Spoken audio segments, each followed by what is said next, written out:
Hello everyone, कैसे हैं आप सब। आशा करती हूँ आप सभी स्वस्थ होंगे और अपने अपने लक्ष्य की प्राप्ति में निरंतर लगे होंगे। ये class UP TGT PGT Bihar शिक्षक भर्ती टीआरई 4.0 यूजीसी नेट जेआरएफ यानी कि हिंदी से संबंधित जितनी भी परीक्षाएं हैं उन सभी के लिए बहुत ही महत्वपूर्ण क्लास है। हम सभी 10-11 प्रश्नों को यहाँ करते हैं और ये जो जितने भी प्रश्न हैं, ये 10 प्रश्न जितने भी होते हैं, ये परीक्षा में आने योग्य होते हैं और किसी न किसी प्रतियोगी परीक्षा में आए हुए प्रश्न होते हैं। इनसे परीक्षा में प्रश्न आने की संभावना होती है। तो इस क्रम में हिंदी साहित्य इतिहास ग्रंथ नामकरण एवं काल विभाजन से हम लोगों ने प्रश्नों को देख लिया है, सॉल्व कर लिया है।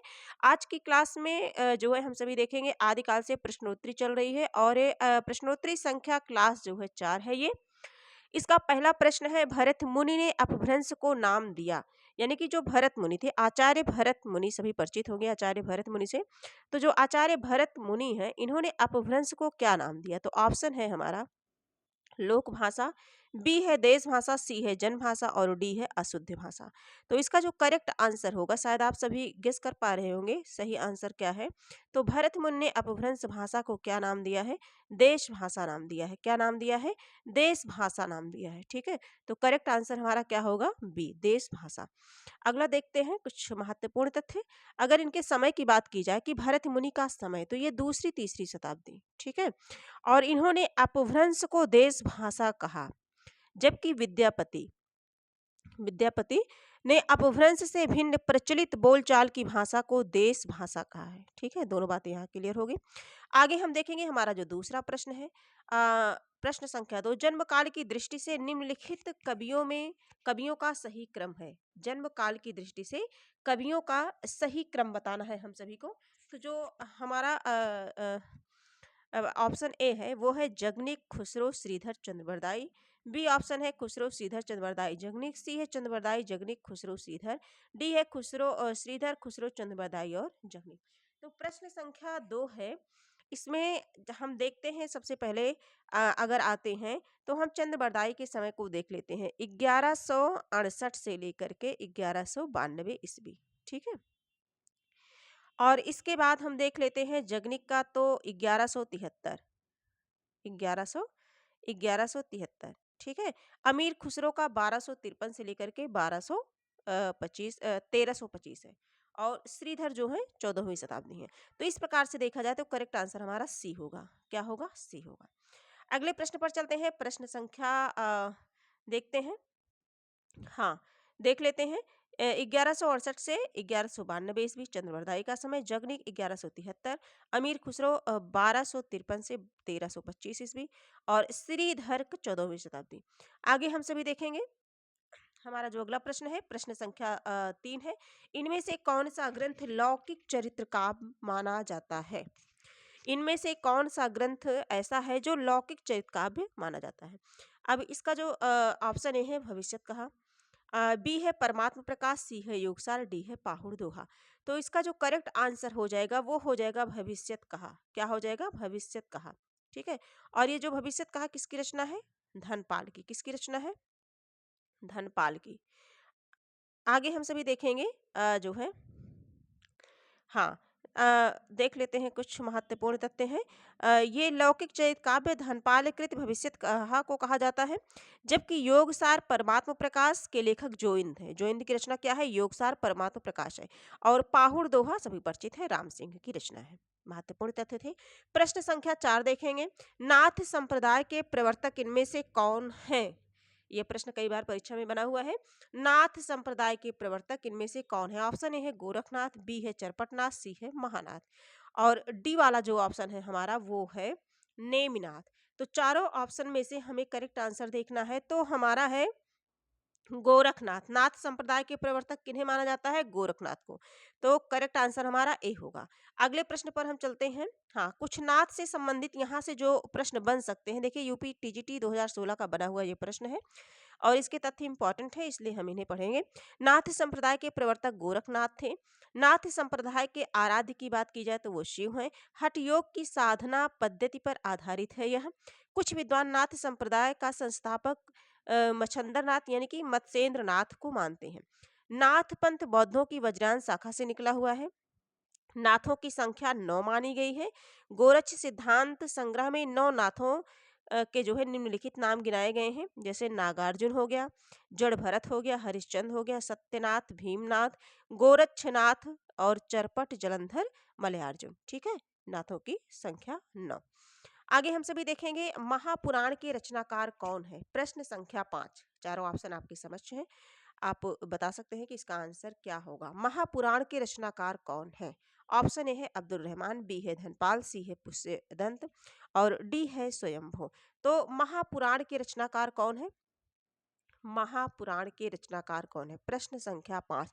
तो ये है पुष्पदंत। क्या है, पुष्यदंत है। क्या है, पुष्यदंत है। ठीक है, आगे अगला हमारा है करेक्ट आंसर इस प्रकार से हमारा सी हो जाएगा। 2016 का बना हुआ प्रश्न है यूपीटीजीटी। कुछ महत्वपूर्ण तथ्य इनमें भी हैं, इन्हें हम सभी देख लेते हैं। महापुराण आदिकालीन ग्रंथ है, इनके रचनाकार पुष्पदंत है और इनकी अन्य रचनाएं हैं 63 महापुरुष गुणालंकार, नय कुमार चरिव, जसहर चरिव।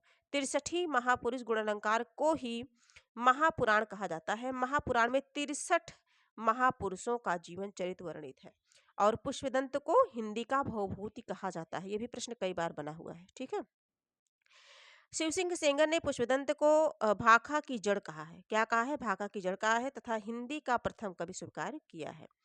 आगे देखेंगे प्रश्न संख्या 6 देखेंगे।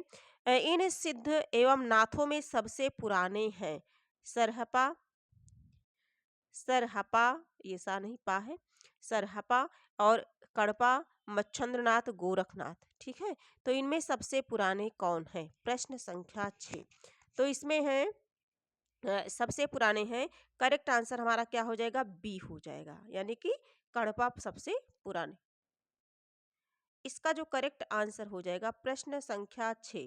थोड़ा सा देखते हैं, सिद्धों एवं हाँ, इसमें जो है ये गलत है। हाँ, पुनः प्रश्नों को देखेंगे। इन सिद्धों एवं नाथों में सबसे पुराने हैं, प्रश्न संख्या 4। सिद्धों और नाथों में सबसे पुराने कौन है, तो ये मच्छंदर नाथ हो गए। सबसे पुराने कौन है, मच्छंदर नाथ है। सिद्धों एवं नाथों में सबसे पुराने कौन है, मच्छंदर नाथ। इस प्रकार से करेक्ट आंसर हमारा क्या बनेगा, सी बनेगा। सी वाला आंसर हमारा क्या है, करेक्ट आंसर है। ठीक है, और देखिए सिद्धों से ही नाथों की उत्पत्ति हुई। ये जो सिद्ध है, सिद्ध से ही नाथों की उत्पत्ति मानी जाती है। ठीक है, नाथों की उत्पत्ति मानी जाती है और जिसके प्रवर्तक मत्स्येंद्र नाथ थे। और इससे सभी परिचित हैं कि सरहपा को हिंदी का प्रथम कवि माना जाता है और इनकी जो रचना है वो क्या है, दोहा कोश है। सरहपा की रचना क्या है, दोहा कोश। ठीक, आगे हम सभी देखेंगे जो हमारा प्रश्न है, प्रश्न संख्या 7 देखेंगे। बीसल देव रासो की नायिका का नाम क्या है। बीसल देव रासो की नायिका का नाम क्या है। ऑप्शन ए है राजवती, बी है रूपमती, सी है मृणालवती, डी है राजमती। राजवती ए है और डी है राजमती है। तो चारों ऑप्शन में से बताना है कि बीसल देव रासो की नायिका का नाम क्या है। तो बीसल देव रासो की नायिका का नाम है राजमती। क्या नाम है, राजमती नाम है। करेक्ट आंसर हमारा डी सही हो जाएगा। बीसल देव रासो की नायिका राजमती है। बीसल देव रासो 1155 ईस्वी। एक रासो साहित्य सर्वप्रथम 12 मासा ऋतु का वर्णन है। यह 4 खंडों में वीर और श्रृंगार रस प्रधान रचना है। कौन, बीसल देव रासो। प्रश्न संख्या 8 देखेंगे। आदिकालीन रासों की प्रमुख प्रवृत्तियों से संबंधित कौन सा कथन सही नहीं है। इसमें ऑप्शन में पूछा गया है कि कौन सा कथन ऐसा है जो आदिकालीन रासों की प्रमुख प्रवृत्तियों में से नहीं है। हम चारों ऑप्शन को पढ़ते हैं और आदिकाल के विषय में थोड़ा ध्यान रखते हैं कि क्या क्या चीजें हैं। तो इसमें देखेंगे कि इस साहित्य में राष्ट्र प्रेम का सुंदर चित्रण किया गया है। राष्ट्र प्रेम का सुंदर चित्रण किया गया है। बी है युद्धों का सजीव वर्णन साहित्य की अन्यतम विशेषता है। सी है इसमें शौर्य और विलासिता का स्वाभाविक जीवंत चित्रण हुआ है। डी है श्रृंगार रस और वीर रस का एक साथ चित्रण इसकी महत्वपूर्ण विशेषता है। तो इसमें कौन सा नहीं पूछा गया है, तो करेक्ट आंसर हमारा ए हो जाएगा। सुंदर चित्रण किया गया है, यही नहीं है, बाकी ये सारी चीजें मिलती हैं। अगला देखेंगे हम, प्रश्न संख्या 9 देखेंगे। निम्नलिखित में से किस रचना में कड़वक शैली का प्रयोग नहीं हुआ है। जम्बू स्वामी चरिव। ऑप्शन ए है, बी है पाहु दोहा, सी है पौम चरिव और डी है महापुराण। डी क्या है, महापुराण है। ठीक है, तो इसका जो करेक्ट आंसर हो जाएगा प्रश्न संख्या 9, इसका करेक्ट आंसर हो जाएगा पाहुड़ दोहा। क्या हो जाएगा? पाहुड़ दोहा। बी वाला ऑप्शन सही हो जाएगा। अगला हम सभी देखेंगे, देखिए पाहुड़ दोहा में कड़वक शैली का प्रयोग नहीं हुआ है। जम्बूस्वामी चरु पौमचरु महापुराण में कड़वक शैली का प्रयोग हुआ है। प्रश्न संख्या 10 देखेंगे, सांकेतिक अर्थ रखने के कारण इनकी वाणियों की भाषा को संध्या भाषा कहा गया। ऑप्शन ए है सिद्ध, बी है सूफी, सी है नाथ और डी है कबीर। तो प्रश्न संख्या 10 का जो करेक्ट आंसर हो जाएगा वो हो जाएगा सिद्ध, यानी कि आंसर हमारा ए हो जाएगा। ठीक है, अगला प्रश्न देखेंगे जो है, हाँ ये जीआईसी प्रयोक्ता परीक्षा 2017 का बना हुआ प्रश्न है। थोड़ा सा इंपॉर्टेंट तथ्य देख लेते हैं। सांकेतिक अर्थ रखने के कारण सिद्धों की वाणियों को संध्या भाषा कहा गया है। सिद्ध साहित्य का प्रथम कवि सरहपा को माना जाता है। इन्हें सरोज वज्र, राहुल भद्र आदि नामों से जाना जाता है। सिद्धियों में सबसे पुराने कौन है? सरहपा है या सरहपा है। प्रश्न संख्या 11 है ये, यहाँ 11 होना चाहिए। 11 है, आदिकाल के किस कवि की भाषा हिंदी के वर्तमान रूप के सर्वाधिक निकट है? आदिकाल के किस कवि की भाषा हिंदी के वर्तमान रूप के सर्वाधिक निकट है? चंद बरदाई, विद्यापति, मुल्ला दाऊद और हमारा जो चौथा ऑप्शन है ये है अद्दहमार। ठीक है, तो इसका जो करेक्ट आंसर हो जाएगा वो हो जाएगा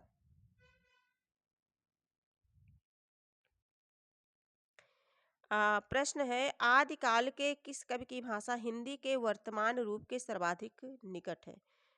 हिंदी के वर्तमान रूप के सर्वाधिक निकट है। इसमें कौन सा जो है सही है?